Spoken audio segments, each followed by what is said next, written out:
Hello, welcome everyone. Can anyone hear me?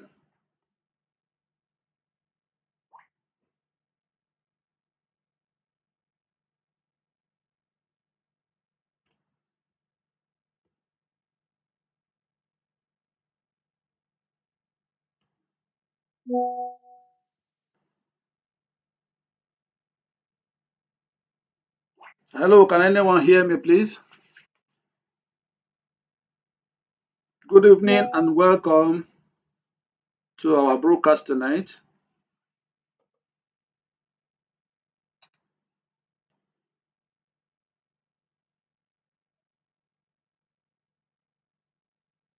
Good evening and welcome tonight.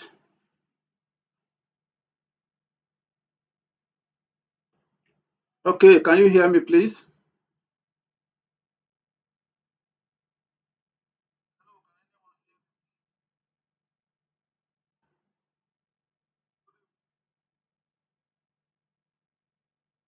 All right, we are live now. You can join us.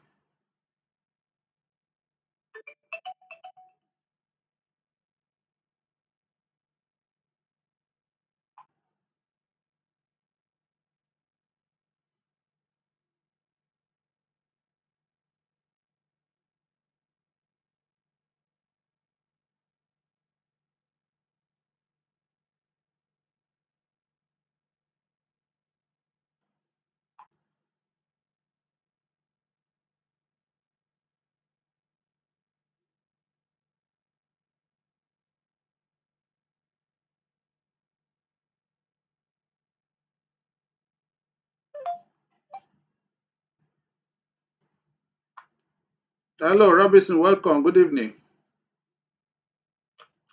Good evening, I'm hearing you. All right, click on the link to join the live broadcast. Just started now. I joined, but it wasn't talking. I was hearing you, but I joined, but it wasn't talking. I was hearing you, but Okay, join back now.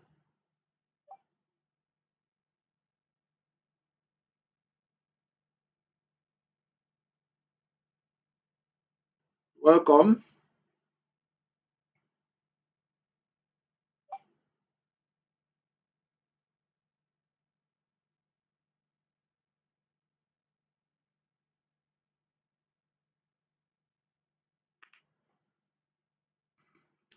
Good evening and welcome. Please click. Good evening. Yeah, just click on our link to join on YouTube, please. The YouTube studio is open now. I was at YouTube. Click YouTube, but say welcome to chat. Remember, I don't know. No problem. Just be there. I'm coming to join you there. I'm already just trying to get people from our group to join us.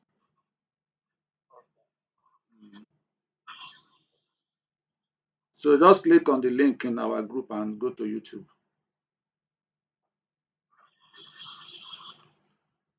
All right, you're all welcome. Yeah, good evening and welcome. Please, all of you should please click the last link we sent and join us on YouTube. You can disconnect from here. Just click the last link. All right, you're welcome. Well, can you see me on YouTube? Can you see me?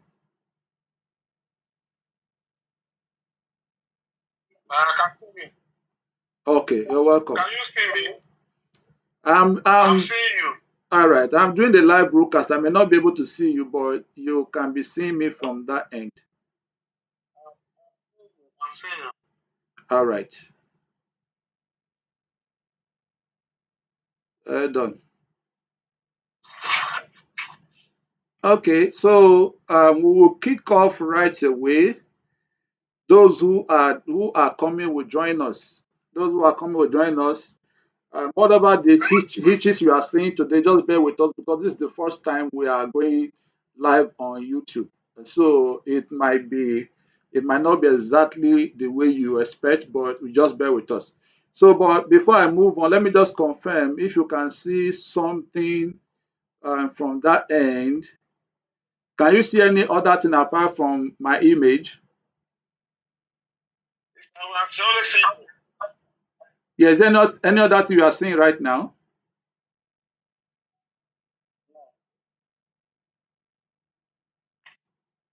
You are not seeing any other thing on the YouTube apart from me? What I'm seeing now. I can see clearly. Okay. Can you see any writing on the screen? Yeah, yes. Okay, that's exactly what I'm asking. So that I need to. I'm seeing. Okay, so what are you seeing on the screen? What I'm seeing is what. Hello? Hello? Yeah, what are you seeing on the screen? There's an image now. Yes, but can It's you the read? right up. Yeah, but can you see? Can you read the caption? What? Why is hypertension dangerous, right? Mr. Buchu, are you on the YouTube too? But I'm saying the right up is too tiny. Okay, don't problem. But at least just to confirm that you are seeing right up. That's what I just want to confirm. Yeah. But they say hypertension is dangerous, something like that. Okay. Now, why is hypertension dangerous? All right. But we are not seeing that again now. I'm still seeing it. You are still saying that? Yeah. No. What are you saying right now? Mr. John? Silent killer. Okay, is I'm it not saying that. yeah, is it this is that what we are seeing right now, or can you see me on the screen now? Which of the two? Oh, what I'm seeing is the silent killer and the two white men, left and right. Okay. The one I'm seeing my own is why is hypertension dangerous? That's Okay. what I'm just saying here.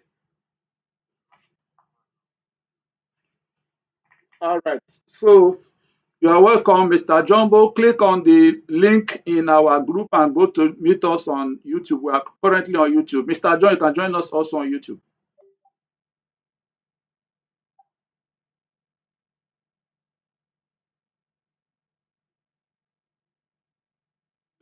All right. So I'm going to start right away. Just tell us where you are joining us from. Tell us your name and where you are joining us from in the chat box. So, welcome, ladies and gentlemen, to tonight's broadcast, to tonight's live stream. This is the first time we are doing this live stream on our group, and so I need every one of us to bear with us, whatever lapses you're seeing, with time we're going to improve. So we have started and we're going to go ahead, and if you have your friends, you can just share your screen, share your link with them so that they can join us up immediately. All right. So if you can hear me on the chat box, write your name, tell us where you are coming, where you are joining us from, your maybe your country or your state or wherever. Just put wherever you are joining us from. Mr. Thank God, you are welcome. Please click on the link and join us on YouTube.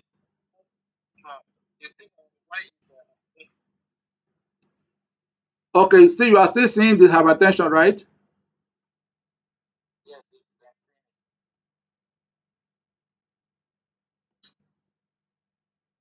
Okay,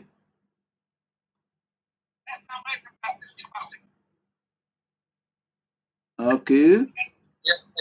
Sure. I'm seeing a big. You are seeing my face now? Oh, yeah, it's the face Okay, I'm good. seeing clearly. Okay, good. That's very nice. So let's go ahead and maybe wait for 1 or 2 minutes for those who are with us, who are supposed to be here. If there's anyone who you feel should be a part of this, just share your link with them so that they will join us. So that we don't waste so much time. We will start off immediately, and then as soon as possible, we can round off.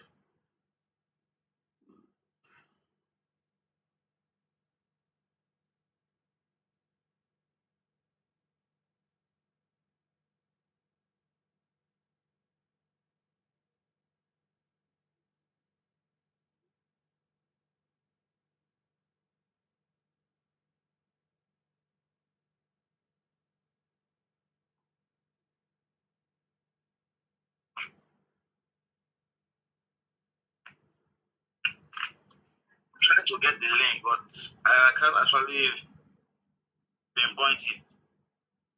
I don't know. The link is not doing what?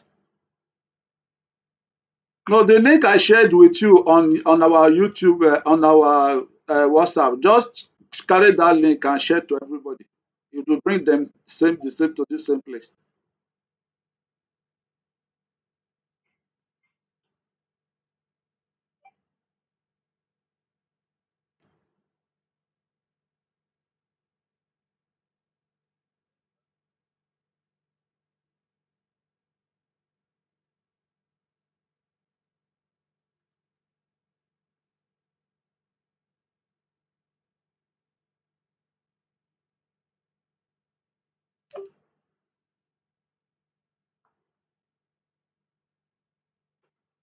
All right. So,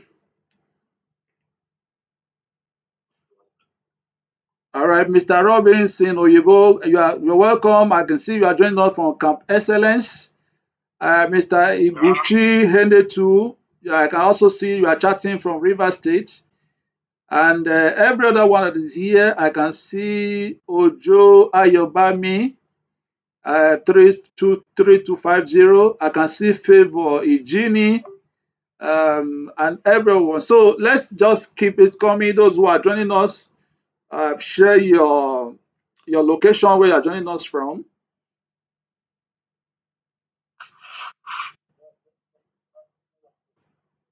That is still not the background. That's what?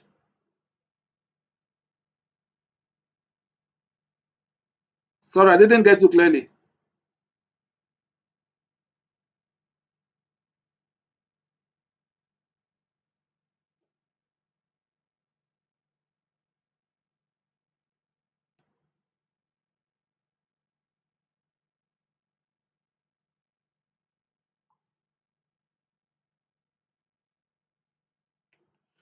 Okay, so I think we should start so that we don't waste so much time here. We should start immediately because time is of the essence. So I'm going to be sharing the other part of the screen, like I said, so that those of you who are here would benefit from that other side.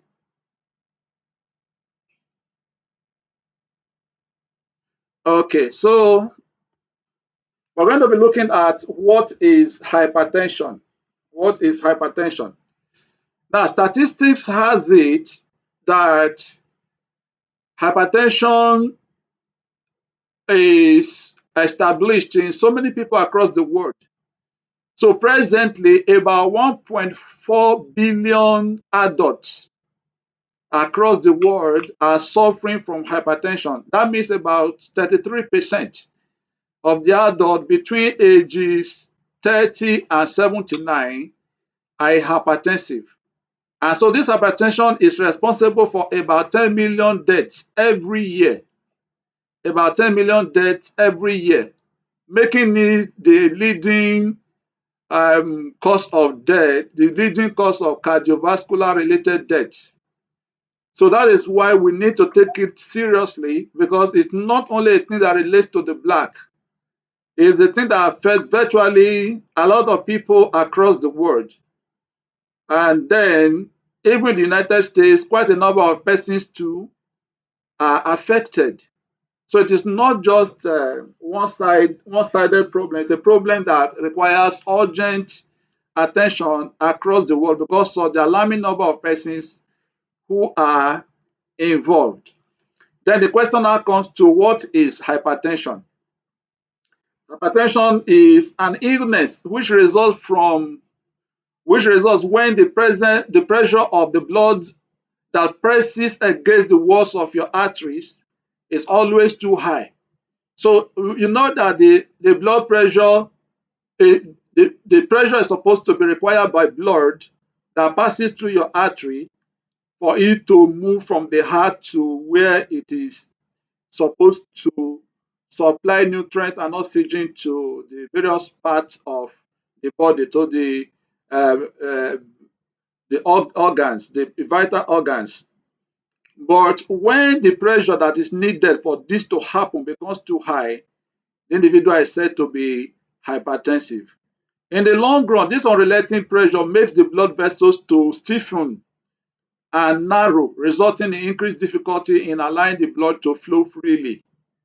Thereafter, the heart is forced to work more, which puts a person at risk of severe heart health issues. All right. So normal blood pressure is approximately 120 over 80 millimeters of mercury. That is supposed to be the normal blood pressure, about 120 over 80 millimeters of mercury. So, but when this is exceeded and the individual's reading remains at 140 over 90 and above for a long time, the person is said to be hypertensive.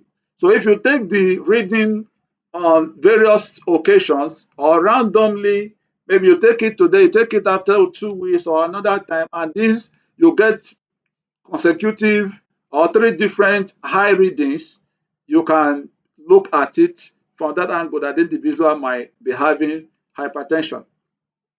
So, having known that, why is it that hypertension is dangerous? Yes, the actual threat of hypertension is not necessarily the statistics. It is what it does to our important organs silently. Number one, it brings about heart complications. Under that, it causes heart attacks, it causes heart failure, it causes enlarged heart, or otherwise known as megalomania. It causes irregular heartbeat, and number two is that it also brings about brain complications.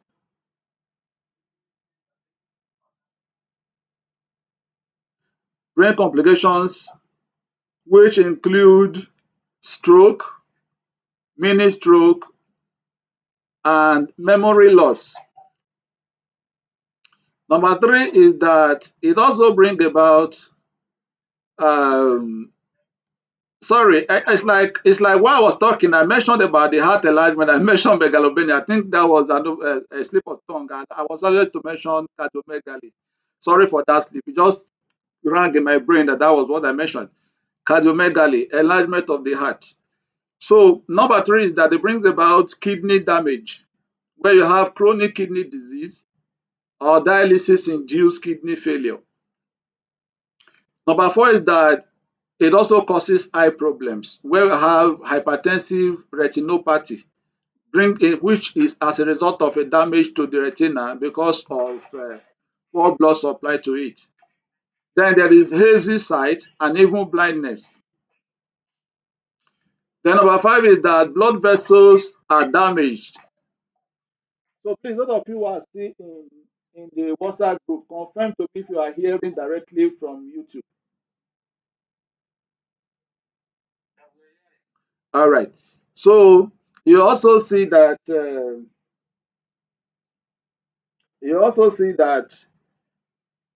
the arteries become hardened, or a situation known as arteriosclerosis. Then there is peripheral artery disease, difficulty in sex caused by the lack of blood in circulation. Now, the scary truth, most of the affected individuals are okay and they do not bother checking out their blood pressure until a heart disease or stroke or kidney kidney failure strikes.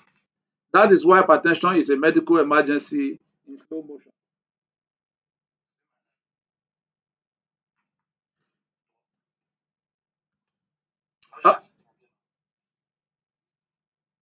All right, that was why I asked whether you were hearing directly from from the YouTube or you were hearing directly from WhatsApp. So it's like we are still in WhatsApp. You need to leave WhatsApp, click on the link in WhatsApp, and go to YouTube straight.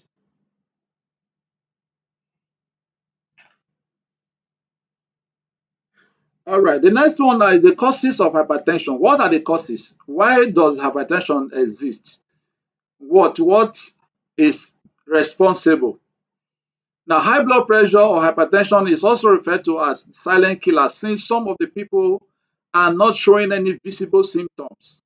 However, it is among the most common cause of heart disease, stroke, kidney failure.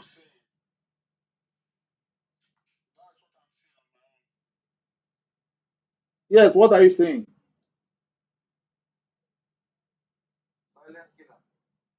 All right, no problem. I'm just being concerned that people might not be hearing me directly on YouTube. So what you need to do is to disconnect from WhatsApp, click on the link in our group, and go to YouTube straight. You'll be hearing me also on YouTube. If you are not hearing me, come back here and let me know that you are not hearing me. Direct. I'm seeing you direct. No, it's you I'm seeing more. I'm seeing you direct on you. You as a person. All right, thank you. Okay, so the first strong step towards the prevention and control of hypertension is to understand the cause of the problem. We can group the causes of hypertension into two.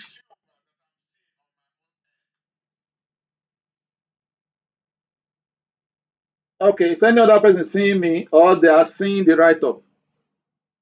It is you I'm seeing you. Yes, I'm seeing yes, the yes, rubbish I'm seeing you. yes. You are supposed to be seeing the write up. Now, if you are seeing me, maybe you need to log out and log in back again, click the link back again. If you are seeing me, because now you are supposed to be seeing the write up.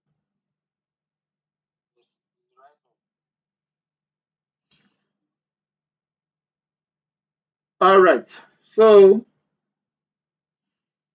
we can group the causes of hypertension. It's the silent doctor. I'm seeing silent We can see the causes of hypertension to be into two main groups. They are modifiable and non-modifiable causes. All right. So what are modifiable causes? Modifiable causes are those factors. All right, we can hear you, we can hear you. Sorry, that's okay. Modifiable causes are those factors that have the power to change, that you have the power to change. Examples include your lifestyle. That is where everything you are doing consciously or unconsciously comes in. The non-modifiable factors are those things that you have no control over, no matter how you wish to change them. For example, you can't change your age because it is designed to keep going up every year. Now, modifiable factors include one, unhealthy diet. Unhealthy diet, your diet is very important for blood pressure. Too much salt, which is sodium, is one of the causes under the modifiable causes under the unhealthy diet. So you have too much salt. Excess salt leads to the body retaining water, which puts blood volume and pressure on the arteries. Number second point there is fatty and processed foods. These increase the level of cholesterol, which results in hard and rigid blood vessels. Then the next one is fruits and vegetables insufficiency. The deficiency of potassium, magnesium, and fiber undermines the work of blood vessels. Then number two modifiable factor is obesity and overweight. The additional fat in the body, particularly the one in the abdomen, increases the effort of the heart in pumping blood. This added workload heightens blood pressure and destroy blood vessels in the lung. Then the next one is physical inactivity. The lack of exercise undermines the heart muscles and encourages the buildup of weight. A heart that is not strong has to work harder and the pressure within an artery increases. Number 4, chronic stress. The effects of long-term stress are the hormones that are released, such as adrenaline and cortisol, that cause temporary increase in blood pressure. With constant stress, these repeated spikes can cause permanent hypertension and poor coping mechanisms such as overeating, smoking, or alcohol consumption. Then smoking and tobacco use. Nicotine helps to give blood vessels a narrow and hardened appearance. A single cigarette leads to a temporary increase in the blood pressure, and with time, smoking permanently harms the artery walls. Number 6, excess alcohol consumption. Excessive alcohol Excessive alcohol consumption interferes with the nervous system, elevated heart rate, and impaired blood vessels control that elevated blood pressure. Number 7, prolonged intake of some drugs, pain relievers, birth control pills, decongestants, and others are some of the drugs that increase blood pressure when taken without medical attention.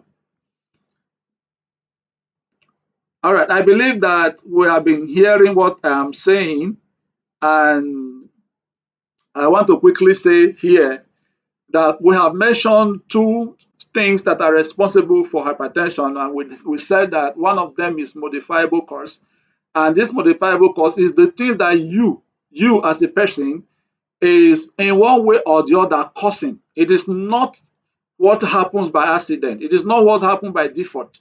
It is what your lifestyle is causing. It's either your food, either you are not resting, either you are smoking, either you are taking alcohol, either you are taking other things, stimulants and so on, energy drinks and the rest, or you are taking some pain relief, contraceptives, and so on and so forth that are in one way or the other causing this blood pressure to rise. Or you are not even active. You are living a sedentary life where you have to sit all through in the office. So if you are doing that, it's going to worsen the blood pressure.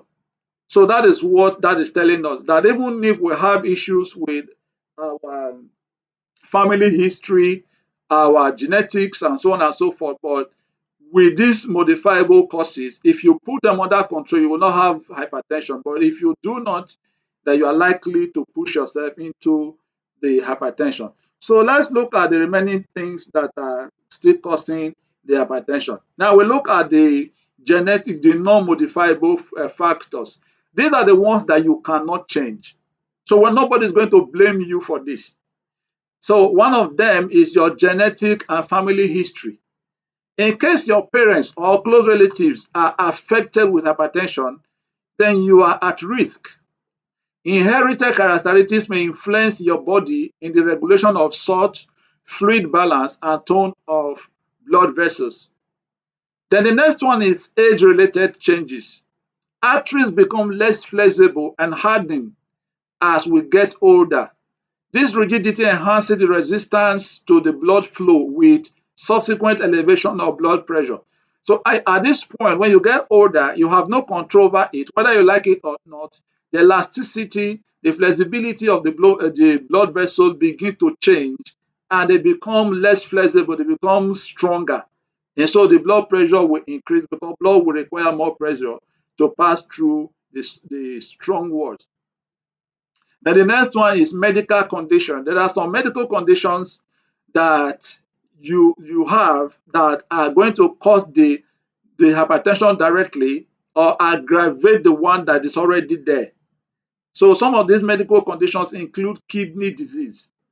In kidney disease, some enzymes are secreted by a damaged kidney that will now keep increasing blood pressure, or where there is already blood pressure, it will worsen it. Then the second one is diabetes. With diabetes, a lot of plaques are deposited on the blood vessels and so on, and along the line, because of the excess sugar in the system, your blood pressure will keep rising. Then next one is hormonal disorders. Here we have thyroid problems or adrenal gland issues like pheochromocytoma, which is a tumor of the adrenal gland. Then the next one is the sleep apnea. If you have been hearing someone who snores at sleep, you know that that person suffers from sleep apnea. So from time to time, the air that is supposed to pass through the airways is not there's an obstruction on the airway as the tongue forced to block the airway, and so the person tries to force air through that. So with that, you keep waking up over and over because the oxygen supply to your brain is reduced. That wakes you up. Over the night, you not have enough sleep. If that continues for a long time, you are going to have elevated blood pressure. Then the next one is your ethnic background. More hypertension is more in some populations, e.g., the blacks. Yes, the blacks. So hypertension does not occur overnight. It is an insidious development arising out of lifestyle, genetic, and underlying medical conditions.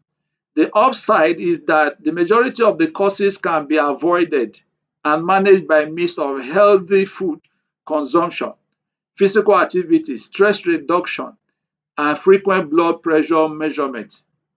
Remember, it is always good to prevent instead of cure. Be aware of the reasons, change your ways, and save your heart. All right, stages of hypertension. Hypertension has stages.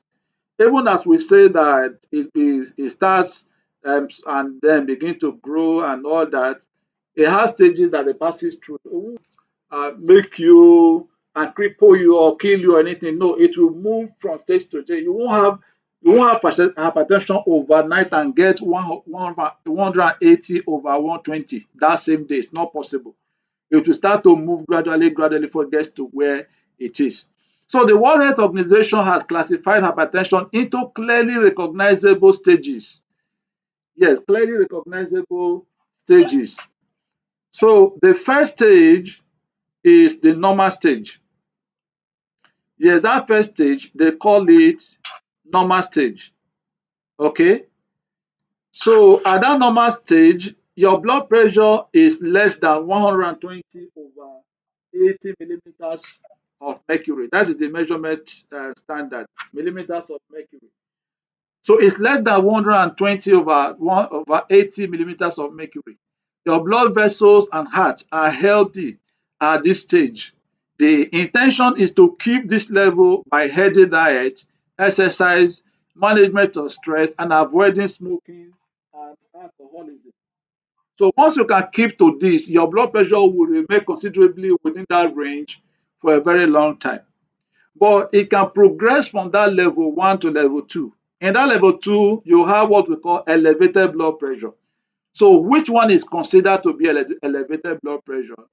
It is the one that has a systolic pressure of 120 to 129 millimeters of mercury. So if you measure it, the upper side is 120 to 129. So if you have 120, 121, 122, you get to 129 over the diastolic is less than 80. So the diastolic has not started rising. It is only the systolic that is rising. So at that point, you can say the blood pressure is elevated. No symptoms may occur, yet the probability of having full hypertension is increasing. Now, it's not causing any symptom, it's not causing any problem, but gradually it is tilting towards the high side. The lifestyle changes are highly suggested at this stage. If you go to the hospital, the doctor will not place you on any medication at this stage. No doctor will tell you that, even if you are a young person or old, because at this point you are not at risk yet. But the doctor will look for a way to say, let's check your lifestyle, whether I can modify you can modify your lifestyle, and this hypertension that is coming up will be controlled, and your blood pressure will return back to normal. Then you can move to stage 3 if stage 2 is not well managed. Now, when you get to stage 3, they call that stage 1 hypertension. Stage 1 hypertension. At this stage, the blood pressure is between 130 to 139 for systolic, that is the upper part, or between 80 and 89 for the lower part. So in other words, you might have 130 over 80 or 130 over 81 or 130 over 89. Or you could also have 139 over 80, 139 over 81, up to 139 over 89. So when you get from this level, you are classified to have stage 1 hypertension. So destruction of blood vessel can start from this stage gradually. Based on your risk level of cardiovascular disease in general, your doctor can prescribe lifestyle modification and even medication. At this stage, either the doctor will still keep saying do lifestyle modification, or he can even add medication at this point. Now, at number 4, you are at stage 2 hypertension. You have moved from the normal, you have moved from the elevated, you have moved from the stage 1. You are now in stage 2 hypertension. This is already at number 4 category. Stage 2 hypertension. Blood vessel is 140 over 90 millimeters of mercury or above. So you could have 150 over 90, you could have 155 over 90, you could have 140 over 95 and all that. So if you are beginning to have this, you are in stage 2 hypertension. Heart attack, stroke, and kidney disease or some of the risk at this stage that are significantly elevated are some of those risks you can get at this stage. It normally needs medication beside extreme lifestyle medication. What this is saying is lifestyle change. What this is saying that apart from lifestyle change, you could also need you could also need medication at this stage. Now, the next one is number 5, which is hypertensive crisis.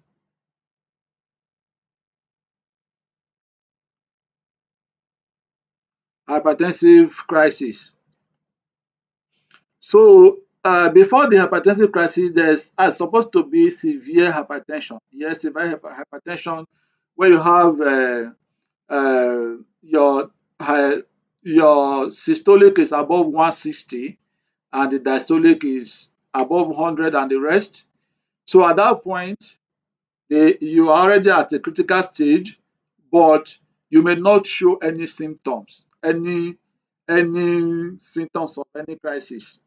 But when it passes that stage, it goes to the hypertensive crisis. That at this stage, this is an emergency in medicine where the BP reading is above 180 over 120 millimeters of mercury. So if your blood pressure has gotten to 180 over 120, that is hypertensive emergency or the hypertensive crisis. The symptoms can be great headache. So that is where we are saying crisis now. Remember, severe hypertension, you might not have these symptoms, but when it comes with symptoms, it is not classified as hypertensive crisis.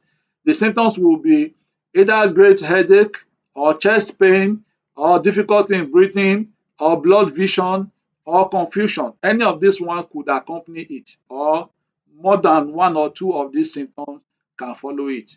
So this needs immediate hospital treatment to avoid organ damage or even death. High blood pressure is a silent killer or a silent disease that advances in stages, yet the complications are very loud and lethal. Routine blood pressure monitoring, good lifestyle, and early diagnosis will save your life, brain, and kidneys. All right. So we are going to be looking at types of hypertension. Types of hypertension. We already mentioned about stages. We look at the types. Hypertension can be broken down according to their types. Yes, according to their types. So we're going to look at what should you be seeing as far as hypertension is concerned. Here we have number 1, primary hypertension or essential hypertension. Number 1 is primary or essential hypertension.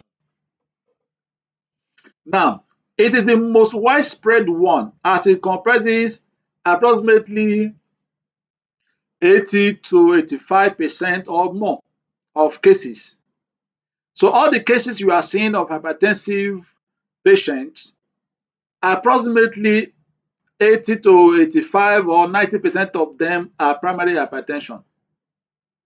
So it is a disease that is formed through several years, and its potential cause cannot be defined. You don't really know what exactly is responsible. But in some cases, they can look at family history and the rest. So, what are those things that you can see in primary hypertension? You can look at primary family history. You can look at age or aging. Gradually, look at obesity. You look at high salt intake. You look at physical inactivity. You look at stress and smoking. Then the secondary hypertension. In secondary hypertension, this kind is as a result of a medical condition or medication. It usually comes unexpectedly and results in increased blood pressure as compared to primary hypertension. So this one is sudden because there is sickness now that is making it to happen.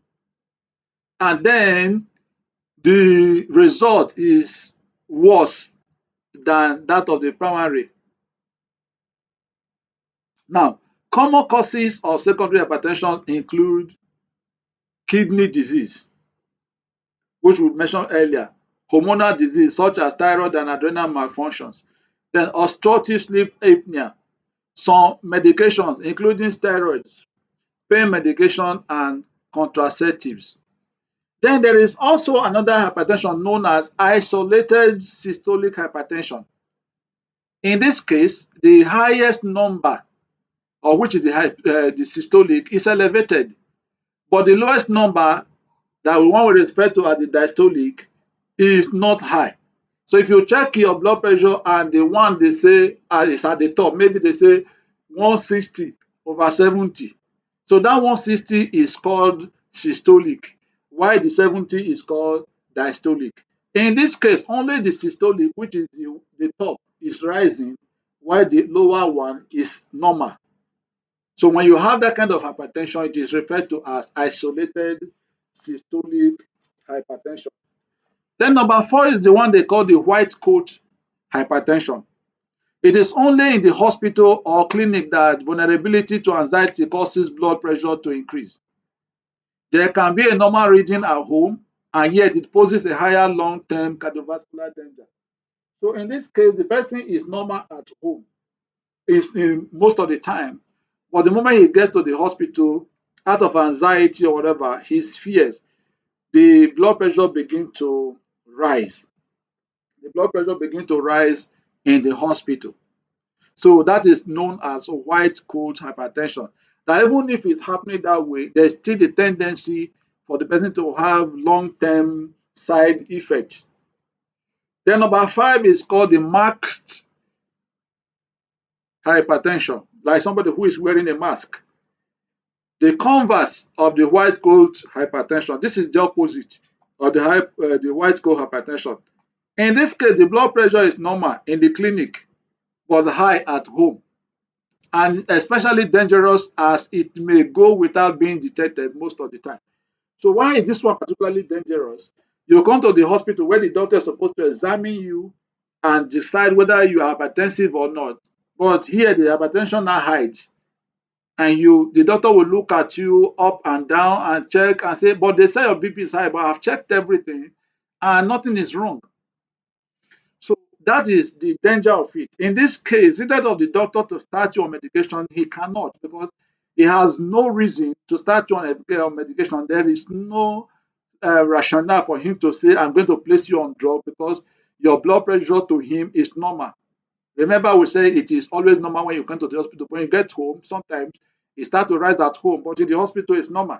So the doctor cannot give you a medication except he does any more thorough investigation before he is able to detect that. And if there is no thorough investigation, you can still live with that hypertension, and maybe one day it causes one serious complication. Then number 6 is the resistant hypertension. In this case, the blood pressure is not reduced even when you are taking different medications. Even when you are taking 3 or more antihypertensive drugs, the blood pressure refuses to come down. In that case, it is called resistant hypertension. So this involves expert treatment and assessment of underlying causes. In this case, the doctor will have to do more, consult maybe a cardiologist, and then ask them to do further investigation to see what is causing your hypertension, not to change even with all the medication that you are applying to it. All right, can anyone still hear me on the channel, please?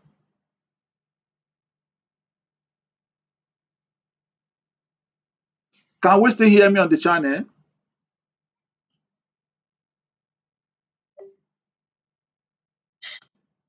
Can anyone still hear me?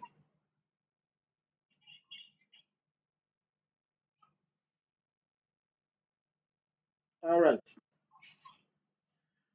Okay, so the next one we'll be looking at is why this matters. It is important to know what kind of hypertension you have so that the doctor can select the appropriate treatment and avoid life-threatening complications. So if the doctor have a proper, if the doctor has a proper diagnosis, he will be able to know the right.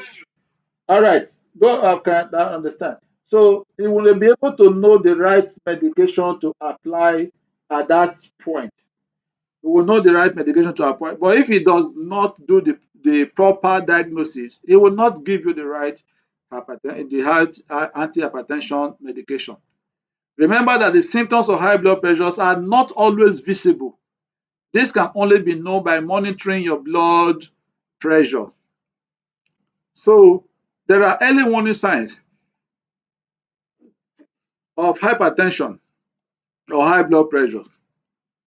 Even though we say that in some cases people might not have any signs or symptoms, there are still signs that some persons can see on their own side that can make them think that they have hypertension. So number one of those symptoms is regular headaches. In particular, especially when you wake up in the morning, particularly in the morning, you might have um, severe or just dull headache. So when that begins to happen, you could be suspecting that there's something wrong because you went to bed, you had all the time to sleep, you relaxed, you did everything, only for you to wake up with headache.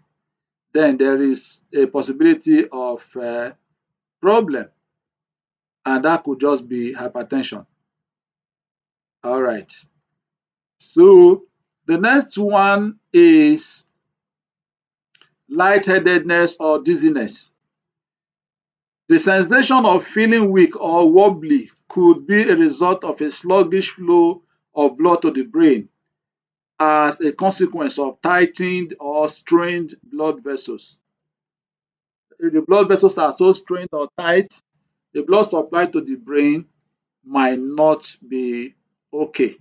And so that could also be something that will bring about this symptom of dizziness or lightheadedness.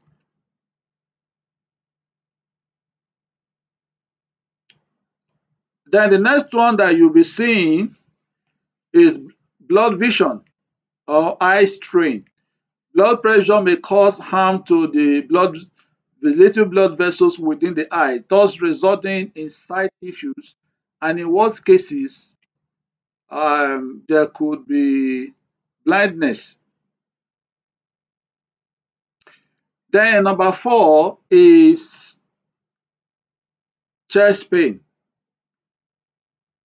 Yes, chest pain or abdominal constriction. Chest pain or abdominal constriction. This is a red flag. High blood pressure causes the heart to pump more, and this may result in the chest paining you or severe pressure on the chest. Then number 5 is shortness of breath. Difficulty of breathing when doing something mild is also a symptom that your heart and lungs are overstrained.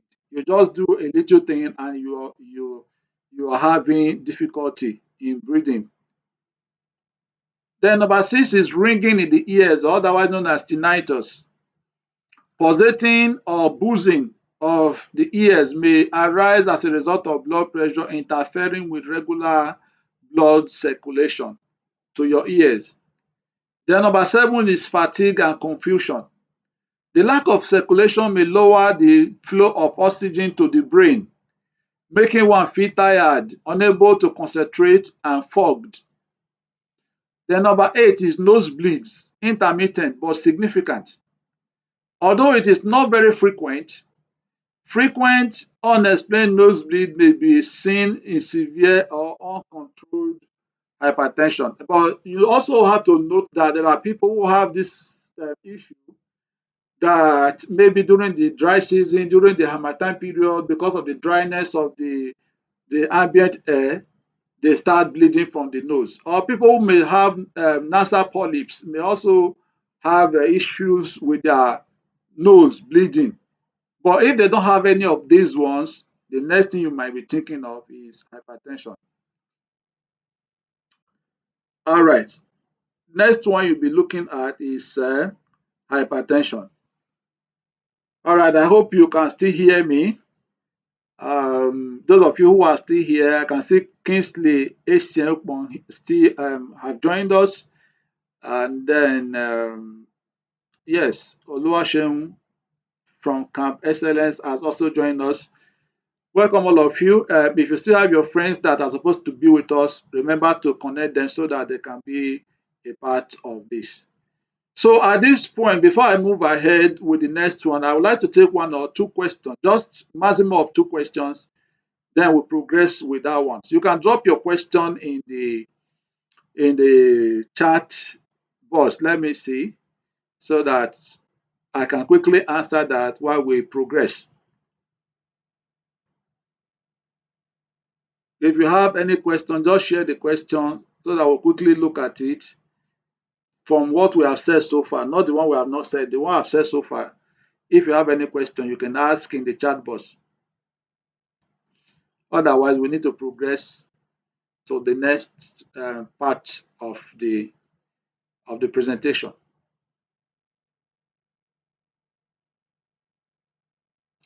If you can still hear me, or if you are enjoying the lesson, just tap yes in the chat box.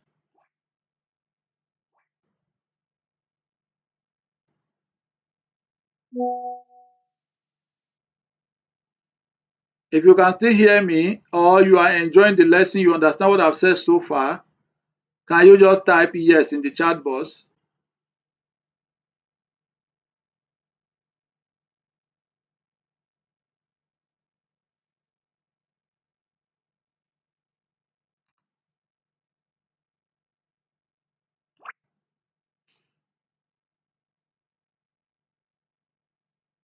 All right. I don't know if anyone is still here who can hear me.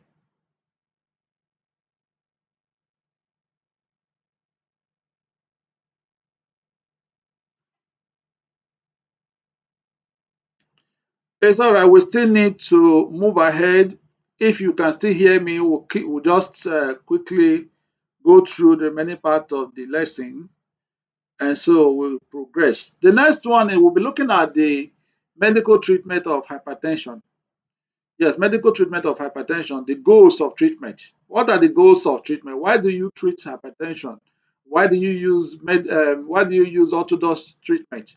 So number one goal is to reduce blood pressure to target levels. Yes, you must have certain targets you want to achieve. If this person has 160 over 120, you might be looking at getting 130 over 80. So at that point, that is a target you will be looking at. Then the next one is another reason for treatment is to prevent complications. Then the next one is to improve quality of life. Now, lifestyle modifications. You have low salt diet, low salt dash diet. You have regular exercise. You have weight reduction, stop smoking, limit alcohol, and then stress control. Then diuretics. They assist the kidneys in eliminating excess salt and water. And these are medical control now. Examples, you have the hydrochlorothiazide, you have the chlorothalidone, you have the furosemide, you have the spironolactone. These are some of these diuretics that you can use. Then you have the ACE inhibitors, otherwise known as the angiotensin converting enzyme inhibitors. So their work is to relax the blood vessels and protect the heart and kidneys. So examples of the ACE inhibitors are enalapril, you have lisinopril, you have ramipril, and you have the captopril.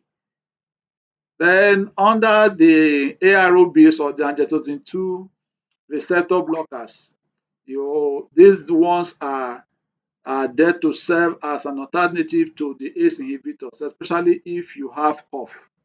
Yes, the ACE inhibitors, one of the side effects is coughing. So if the cough is there and it's becoming troublesome, you can change to the AROBs. Examples of the AROBs, you have the losartan, you have the temisartan, you have the vastatin, and you have the irbesartan. Then the next group of medication is the channel blockers. Yes, channel blockers. Examples of their work is to relax blood vessels and reduce heart workload. Examples are amlodipine, nifedipine, verapamil, and diatazem. Then the next one is the beta blockers. You have the beta blockers slow the heart rate and reduces force of contraction. Examples are the atenolol, the metoprolol, the bisoprolol, and the propanolol. So these ones are the ones that you can use as beta blockers. Then you have the other drug classes, which include the alpha blockers. These ones lessen the resistance in blood vessels. Examples are the prazosin and dozazocin. Then you have the central acting. This group of antihypertensive drugs minimize nerve signals that tighten blood vessels. Example of them are metadopa, clonidine. Then finally, you have the vasodilators. So these ones directly relax blood vessel walls. Examples are hydralazine, minoxidil. Then there is a combination therapy too. The many patients need two or more drugs. One is not able to help them. So in this situation, they need a combination of two or more. So the purpose is to improve blood pressure, the blood pressure control, and then to reduce complications. Monitoring and follow-up, regular BP checks, the medication adherence, lifestyle continuation, and clinic follow-up.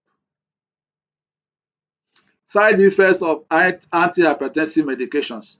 So I will try and go through as fast as possible so that we'll also close in time, will not keep you for too long. So antihypertensive drugs have their side effects that you need to be aware of. However, you must understand that the side effects do not apply to everyone who takes the medications.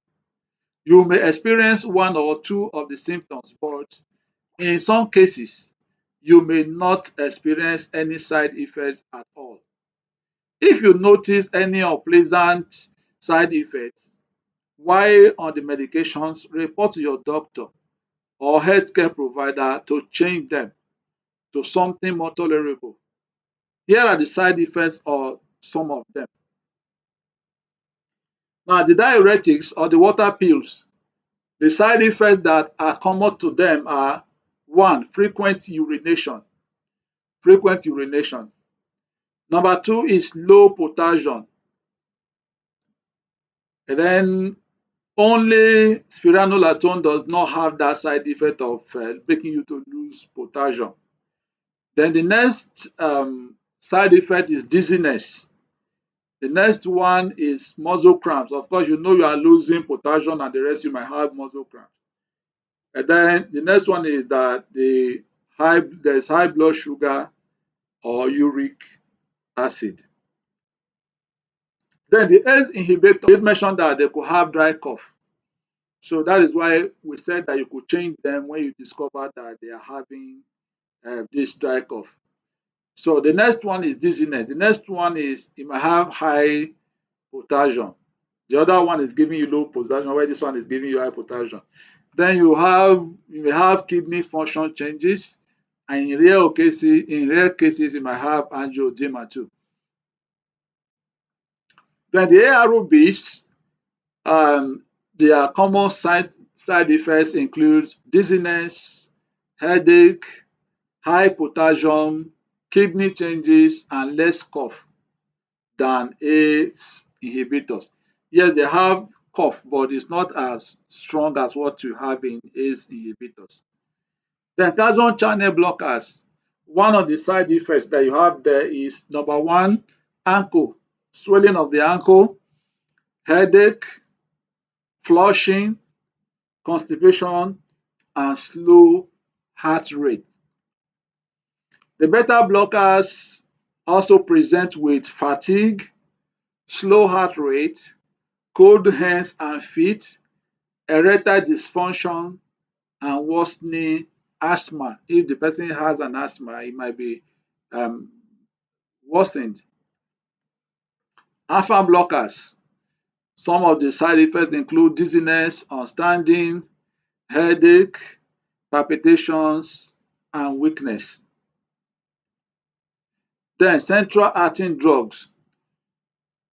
Their side effects include drowsiness, dry mouth, depression, rebound hypertension. It stops suddenly. So this one, if stops suddenly, is if you stop and you did not take it, the hypertension might become worse or recalcitrant, and then you begin to look for extra drugs to control it, especially if you have been under good control and then you stop your medication, the blood pressure could suddenly get worse. Then the direct vasodilators, the side effects include headache, fast heart rate, fluid retention, excess hair growth, or that is common to minoxidil. So if that is what you're on, you might have excessive hair growth. So how do you lower your blood pressure naturally or without really depending on medications? So we're going to be looking at that. We're going to be looking at that, how to reduce it. So I want to quickly look at your faces again and say that I'm still here with you and need you to pay more attention and make sure that you are gathering something before we leave and you have something to ask. All right. Yes. Somebody asked a question there. Can high blood pressure cause pain in the heel of the right leg? Yes, it used to. In some cases, yes, this pain sensation or whatever, or severe pain under your foot, you can have. In some cases, you can have that as a side effect or complication or thereabout. But in some cases too, the pain you have on the heel might not be related to the hypertension. It might just be if your shoe is not okay and the size of your shoe is too tight for your leg, it could also give you that pain on the leg. All right. I can see that Tobar is with us. I can see Tango Jaja. I can see Enetu Ibuchi. Welcome. You're all welcome to this live streaming. So remember that this is an opportunity for you to ask questions on things you don't understand. And before you leave this presentation tonight, be sure that you have learned one or two new things apart from what you have in other presentations. Be reminded that we have playlists on this channel. The playlist on hypertension has all the recordings that we have done so far on the series. So if you end at your time, just click on that, the playlist, the one that is tagged with hypertension, and all the things we have learned under the hypertension, the causes, the side effects, or the complication, the science, the everything that you need to know about hypertension, they are all in those series. So for every of those videos you watch, you learn a new thing about hypertension. For the next one you're going to watch, you learn another new thing. So at your spare time, make sure you are taking time to watch them. And so when you watch, remember to like, and then you also leave your comment. So on this streaming today, remember to like us. Remember, if you have not subscribed to this channel, please do so now before you leave, because at the end of today, at the end of this presentation, if you have not done so, you will not remember to come back again. So now that you are here with us in this presentation, remember to hit the subscribe button, and anytime we publish new videos, you will be receiving them. All right, so we're going to progress from here until we finish this series. I think we have just a few minutes to go. Okay, so we are looking at how to lower your blood pressure naturally. Now, you can lower your blood pressure naturally by observing the following. One, salt reduction, or you reduce your sodium intake. Yes, when we say salt, you will just be looking at your table salt, which is the sodium chloride. But when we say sodium, we'll be looking at other things. Some of the food seasoning you have contain monosodium glutamate. So there is sodium. So in some other things, so it's not only about your table salt. The seasonings also have this issue. So excess salt will make your body hold water, and this puts pressure on the blood vessels. The next one is avoid processed foods, canned soup, instant noodles, and fast foods. Prepare more food at home and replace the salt with herbs and spices. So instead of buying food and adding excess salt to it, you can prepare your herbs and spices by yourself and use them to cook at home. Let them reduce and replace those salts that are causing um, an issue with your pressure. The next one is to target the intake of less than 1 teaspoon of salt every day. So the teaspoon of salt is that one that has the small one, the one used in drinking tea or giving small babies medication. So target to take nothing more than that, one spoon of that a day for salt. So when it begins to get more than that, you know that you're taking more salt. So that should be your target. Reduce what you are consuming right now to not more than 1 teaspoon a day. Number two, eat a heart healthy food. You should pay attention to foods that dilate blood vessels and improve the blood flow. Vegetables, including bananas, oranges, spinach, and tomatoes. These ones are very good because they have potassium, magnesium, calcium, and whatever that you need to improve your system, your blood, especially potassium. They are very good in potassium. Then you have fruits, apples, pears, figs, oranges. These ones are also good. They are friendly to your heart. You have skimmed milk, non-fat, cheese and milk, low or fat-free.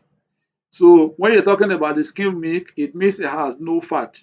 Then we are talking of the other milk. We're talking about milk that is low or free of fat.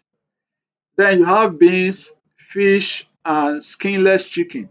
Skinless chicken means that you have prepared the chicken, or before you prepare it, you remove the skin and eat only the flesh. The skin contains a lot of cholesterol. You try and deskin it before you eat it. Then fibers, we're talking of vegetables, whole grains like your corn, your millet, your quicker oat, and the rest, and even brown rice. So when you are eating them, you don't make them into powders or into flour. You eat them whole. You don't parboil and refine that is supposed to make it give it some level of fibers. So you also take fruits and dairy. All right. This can be this particular food can be compared to the DASH diet prescribed by physicians across. Now, you exercise regularly. Exercise also makes the heart stronger, thus pumping with minimum effort. Target 30 to 60 minutes of competitive exercise, whether in the form of brisk walking, cycling, or swimming. And you should target 5 days a week. But when you are exercising, make sure you are not over exercising that can lead to you collapsing and complicating matters. So if you are doing brisk walking, walk briskly. If you are riding bicycle, ride it with minimal stress. If you are swimming, you will swim and make sure that somebody is always by your side while you are doing the swimming. But don't go into excessive weightlifting, or you want to now say you want to lose 10 kg in one day. You will now start to do exercise that will put maximum pressure on your heart, or you will now start to do marathon race that will take 32 kilometers, 40 kilometers. No, don't do that. If you overwork your heart, you could also endanger yourself. So while you are doing that, make sure that it is what you can tolerate that you should involve in, not what makes you at competition with anyone. Even the simplest of things, such as climbing stairways and household chores, can help in reducing your blood pressure. Number four, maintain a healthy weight. Overweight causes an additional load on the heart and the blood vessels. A minimum of 5 to 10% weight loss of the body can help greatly in lowering your blood pressure. So as small as 5 to 10% weight loss is, it can actually make significant reduction in your blood pressure. Manage stress. Persistent stress releases hormones that elevate blood pressure. So for you to manage stress, you have to practice deep breathing, prayers, meditation, or yoga. Number two is that you need to have enough sleep of about 7 to 8 hours per night. Number three under that is that you need to rest your eyes and do not work in front of your computer for too long. Yeah, there is time for you to go to social media to socialize, but don't spend the whole of the day in front of the computer, in front of your mobile phone, in front of your tablet. It's just because you want to socialize, just because you want to reach out to people, you want to watch movies online, you want to watch skits. You must try to rest your eyes also from time to time. Then the next one is that you have to restrict alcohol and quit smoking. Excessive alcohol increases blood pressure and ruins the heart. Yes, alcohol can stimulate the sympathetic nerve and cause the release of adrenaline and cortisol, restrict your blood vessels, and make the pressure to increase. Smoking can cause blood vessels to become narrow, and the potential of stroke and heart attack is very high. Remember that smoking, cigarette, and tobacco, they have a lot of dangerous chemicals. Tobacco is known to have over 6,000 dangerous chemicals that can destroy your life.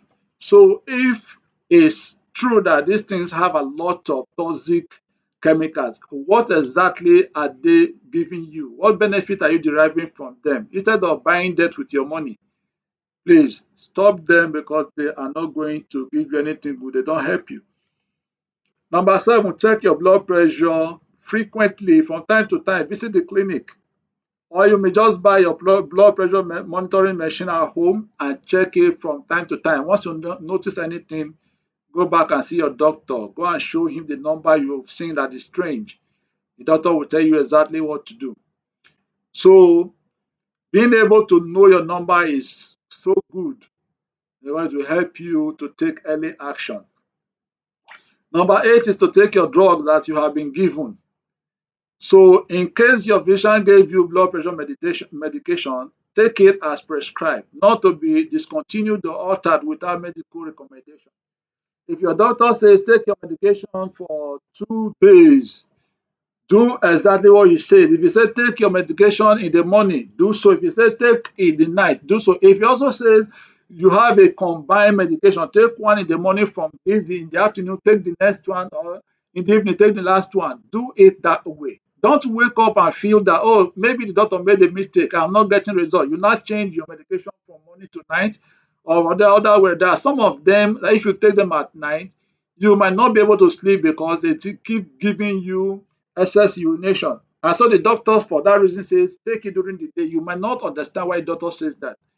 So do exactly what the doctor says. They are professionals in this field and they know exactly what is good for you. So when you have issues like that, give just ask them for help and they will help you. They know exactly what to do. Your duty is to adhere to medication. If they say take 10 milligram, make sure you are taking 10 milligram. Don't go and cut it to 5.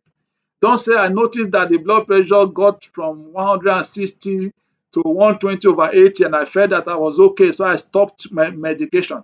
Remember we said that some of these medications, that if you stop them for long or for some time, that they can actually become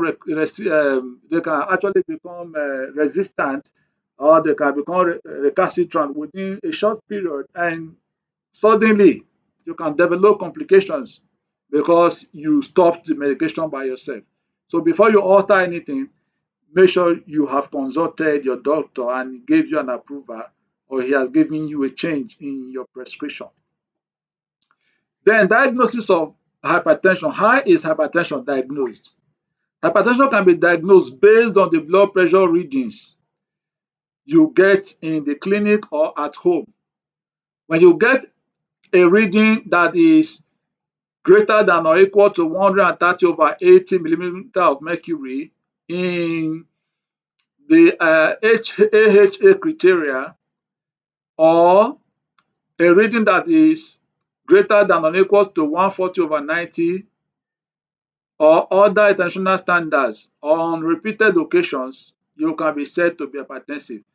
So if you are having 130, greater than 130 or equal to 130/80 in ACC/AHA criteria, or it is above 140 or equals to 140/90 by other international standard, and this have been done on repeated occasions, not just one occasion but different occasions, you are said to be hypertensive. The doctor may still need to perform other tests to determine the root cause of the problem. The kinds of tests you need to run depend on the signs and symptoms you are presenting with. Whichever is the case, make sure the doctor sees you before you commence any medication. Disclaimer: so whatever you are seeing today is for educational purposes only and does not replace professional medication or medical consultation, diagnosis or treatment. Always seek the advice of your physician or qualified healthcare provider regarding any medical condition or treatment decision. So, ladies and gentlemen, that is it for the presentation tonight.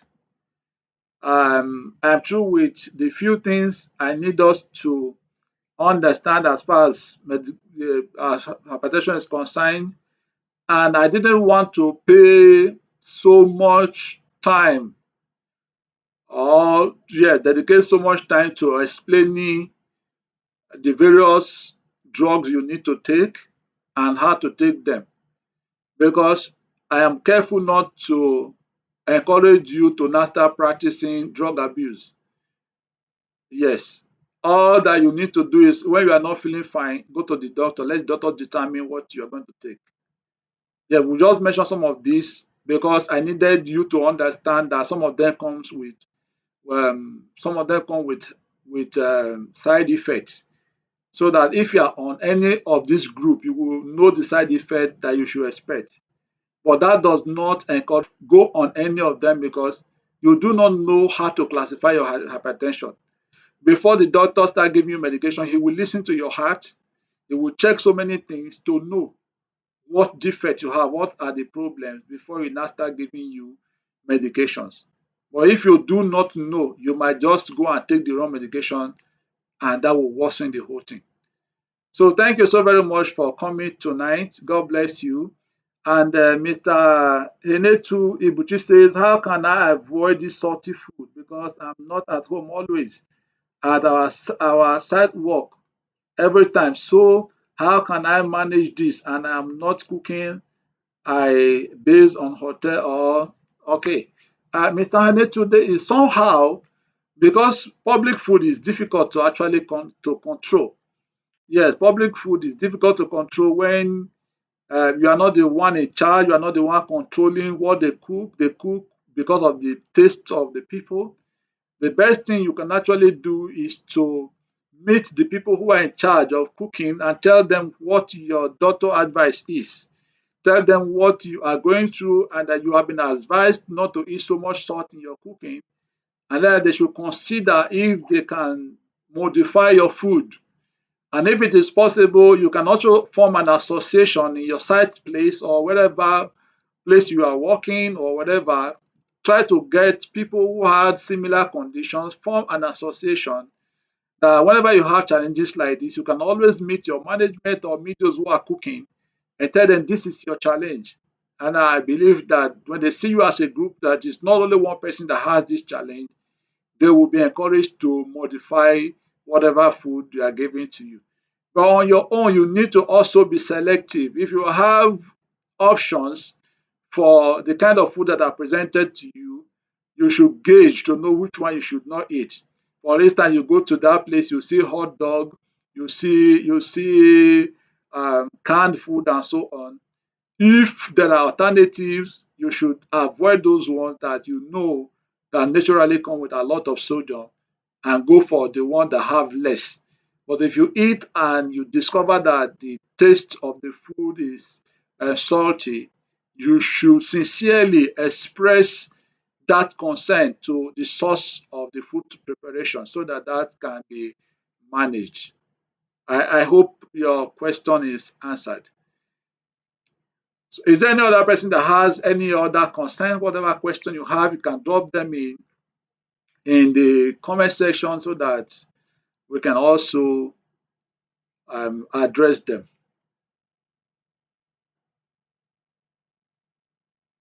If you have any question else, you can just drop them so that we can address them. But remember, before you leave tonight, like our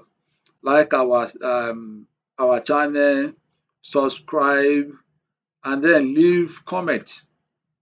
Once you view any of our videos, remember to leave comment. They will help us to know how to address whatever concerns you have, like we are doing tonight. If you have any question you ask, those who did not watch this, who are not here, when they come here and they also see these questions and that they are answered, they will also be encouraged that yes, this one is quite helpful. So that is the essence of asking your questions or leaving comments. So that at the end of the day, even those who are not there, who might want to ask the same thing, will see that it has already been addressed and they will be happy. All right. Is there any other person who has any question? If you have any question, any challenge, just drop it in the comment section so that we can address it before we go.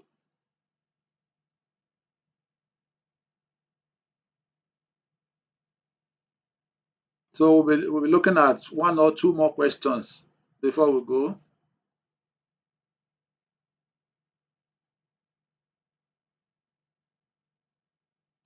I want to believe that you all understood what we learned tonight. If you do not understand, it is good for you to ask questions, and that is what clears the air. That is all what gives you proper understanding. That is what removes the concerns you have.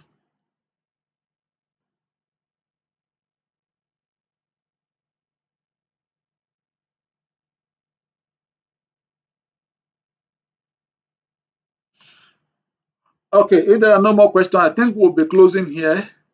Once again, thank you so very much for every one of you who had the time to be here tonight. For those of you who abandoned whatever you are supposed to be doing tonight, who are not on social media, who are not in their beds right now, and you took the time to come here to come and join us. We are very helpful. We're very grateful to you. Thank you so very much.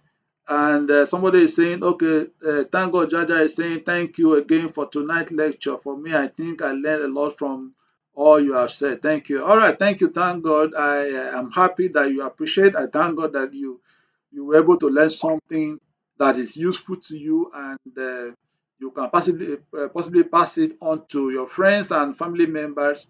And for I know that no knowledge is lost. If it's helpful to you, it's likely going to be helpful to someone else. Thank you so much. God bless you.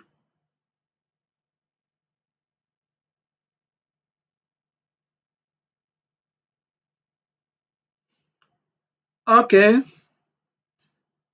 we are going to stop here. And if you have any other question, you can still drop it in the comment section. So we're going to end this we're going to end this right now. Okay, good night, everyone. God bless you for coming. Have a wonderful night rest. Okay.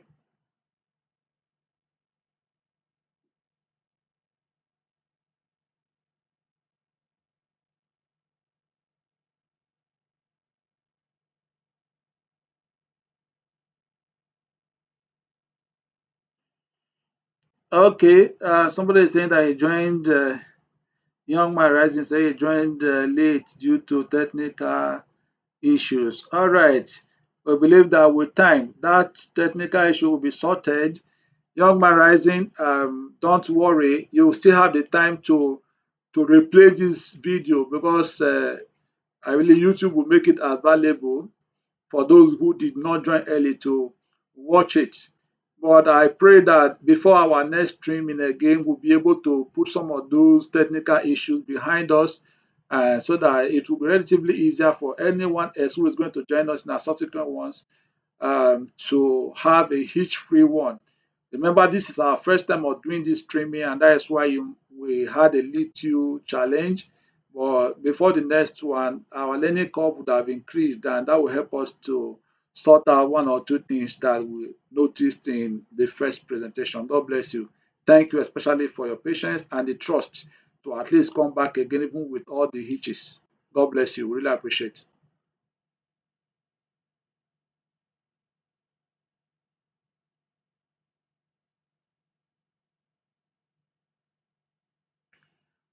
All right, we will end the streaming now.